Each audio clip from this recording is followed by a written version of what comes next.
দুজন মহিলা স্বাভাবিক স্বাভাবিক পোশাক পরানো, থ্রি পিস জামা এরকম কিছু, আর দুইটা মহিলা ছিল, একটা মহিলা ছিল আর একটা মেয়ে ছিল। একজন পুরুষ আসলো, পুরুষ আসার পরে দেখে যে ছেলেদের যে বসার জায়গাটা সেটা সম্পূর্ণই ফিল আপ হয়ে গেছে। তখন মহিলাটা বলতেছিল এরকমভাবেই যে আপনি যান, আমি জায়গার ভাড়া আমি কোনো একদিন এক জায়গায় ঘুরতে যাই। তখন আসার পথে যখন আমি গাড়িতে উঠি, তখন গাড়ির পাশেই মানে দুই সাইডে সিট ছিল। তো সিটে এক সাইডে পুরুষরা বসবে আর এক সাইডে মহিলারা বসবে, নিয়মটা এমনটাই ছিল। তো নিয়ম অনুযায়ী আমরা পুরুষ যারা কিছু ছিল, পুরুষের যে সাইডটা ছিল এই সাইডটা পুরোপুরি লোক ফিল আপ হয়ে গেছে। মানে যে কয়জন লোক হইলে এক সাইডে সিট ভর্তি হয়ে যায়, তো সেই কয়জন লোক হয়ে গেছে। এখন অপর সাইডে আমাদের সামনে মহিলাদের বসার জায়গা ছিল, ওইখানে মোটামুটি মানে 6 জন করে লোক বসা যায়, 6 জন করে লোক বসা যায়। আমাদের পাশে যারা পুরুষ, এখানে 6 জন পুরুষ হয়ে গেছে। আমাদের অপর সাইড আমাদের সামনে মহিলারা বসবে, তো মহিলারা ওইখানে 4 জন হয়েছে, আর 2 জন লাগবে। তো 2 জন লাগবে, সেখানে 4 জন মহিলা হয়েছে। 2 জন মহিলা স্বাভাবিক স্বাভাবিক পোশাক পরানো, থ্রি পিস জামা এরকম কিছু, আর 2টা মহিলা ছিল, একটা মহিলা ছিল আর একটা মেয়ে ছিল। দুজনই একেবারেই বোরকা পরা ছিল, হাত মোজা পা মোজা তাদের সম্পূর্ণ একেবারে বোরকাটা মেনটেন করা। তো তাদের ওই সাইডে 4 জন হয়েছে, তো সেখানে তা আরও 2 জন প্রয়োজন। তো সেইখানে আরও 2 জন মহিলা প্রয়োজন, তো মহিলা আসতেছিল না, 2 জন মহিলা আসতেছিল না। অনেকক্ষণ ওয়েট করার পরে একজন পুরুষ আসলো। পুরুষ আসার পরে দেখে যে ছেলেদের যে বসার জায়গাটা সেটা সম্পূর্ণই ফিল আপ হয়ে গেছে। তো তারপরে কি করার, এখন তো মহিলা আসতেছে না, এই কারণে মহিলাদের সিরিয়ালে যে 2টা সিট বাকি মানে খালি আছে, তো সেইখানে বোরকা পরিহিত যে মহিলাটা ছিল তার পাশে কি করলো, সে তার হাতে যে ব্যাগ ছিল, ঘাড় ব্যাগ, তার প্রয়োজনে কাপড় চোপড় যেটারই হোক, ওই ব্যাগটা কি করলো সে পাশে রাখলো। পাশে রাখার পর তারপরের মানে তার সাইডে লোকটিকে বসতে দিল, মানে মহিলাদের সিটে 4 জন মহিলা বসছে।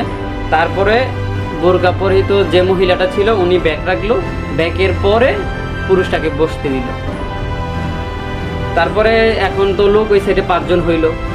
তো যেহেতু 6 জন করে এক সিরিয়ালে যে সিটগুলো থাকে, ওই এক সিরিয়ালে 6 জন লোক বসবে। তো এই সাইডে পুরুষ 6 জন হয়ে গেছে, তো ওই সাইডে মহিলা 4 জন, আর পরে একজন পুরুষ আসলো 5 জন, তাহলে তো আরও একজন বাকি থাকে। তো ওই বোরকা পরিহিত যে মহিলা উনি কাজটি করলো কি, মানে প্রথমে 2টা থ্রি পিস পরা মহিলা, তারপরে তার মেয়ে, তারপরে সে।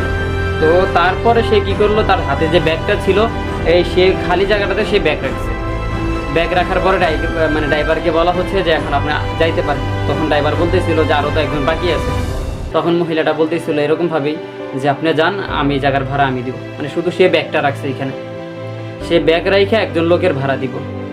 সে চাইলে কিন্তু এখানে কিছুক্ষণ ওয়েট করার পরে আরও একজন লোক উঠাইতে পারতো মহিলাটা, কিন্তু সে সেটা না করে কি করলো, তার ব্যাগ রেখে তার আরও একজনের ভাড়া দিবে সে, তার মেয়ে এবং সে 2 জন, কিন্তু সে ভাড়া দিব 3 জনের। এই কারণে সে ব্যাগ রাখছে। আর ব্যাগ রাখার মূল কারণ হচ্ছে তার পাশে যেন কোনো পুরুষ না বসে, তার গাছ সাজাতে যেন অন্য কোনো পুরুষের ছোঁয়া না লাগে, এই কারণেই ব্যাগটা রাখা, এই কারণেই ব্যাগটা রাখা। তো এরকম দিনদার আমলদার কোনো যদি মহিলা কোনো সংসারে ঘরে থাকে, তো সেই সংসার তো এমনিতেই জান্নাতি সংসার হয়ে যাবে, তাই না? তা আমাদের যে ঘরগুলোর অবস্থা দেখেন, আমাদের মা বোনদের অবস্থা দেখেন, এমন কিনা মানুষকে দেখা লাগবে না, আপনার বোন, আপনার মা, আপনার স্ত্রী দেখেন, এমন না, এমন মানে আমি যে এরকম বললাম, আমি মানে নিজের চোখে দেখছি, এটা আমার চোখের সামনে ঘটে গেছে, এই জন্য আমি বললাম। দেখেন এরকম দিনদার আমলদার যদি স্ত্রী ঘরে থাকে, বোন থাকে, মা থাকে, তাহলে কিন্তু আর কখনো অশান্তি হবে না। এরকম স্ত্রী পাওয়া, এরকম বোন থাকা, অনেক ভাগ্যের ব্যাপার, অনেক ভাগ্যের ব্যাপার। এরকম বোন, স্ত্রী, মা থাকা অনেক। আর এরকম এখন মনে করেন শতকরা মনে হয় 2-3 ঘরে পাওয়া যাবে না এমন মা বোন, 2-3 ঘরে পাওয়া যাবে না। এরকম হাজারে 2-1টা বের হয়, 2-1টা থাকে এরকম। এটাই বুঝাইলাম যে একটা মহিলা একটা ব্যাগ রাখলো এই কারণে যেন অন্য কোনো পুরুষ তার পাশে না বসে, এই কারণে যে অন্য কোনো পুরুষের ছোঁয়া আমার শরীরে না লাগবে, অন্য কোনো পুরুষের স্পর্শ আমার শরীরে না লাগবে, এই কারণে সে ব্যাগটা রাখা। কিন্তু আমাদের মা বোন হইলে তো এই কথাই বলতো যে বসেন, আপনি তো আমার ভাইয়ের মধ্যে, কোনো সমস্যা নাই, আসেন বসেন। এখান থেকে এটাই শিখার আছে যে আল্লাহ যাদের আল্লাহ ভাই বোন আছে তাদের দিনদার বানানো, আর যাদের স্ত্রী আছে তাদেরকেও দিনের শিক্ষা দেওয়া, দিনের জ্ঞান বোঝানো।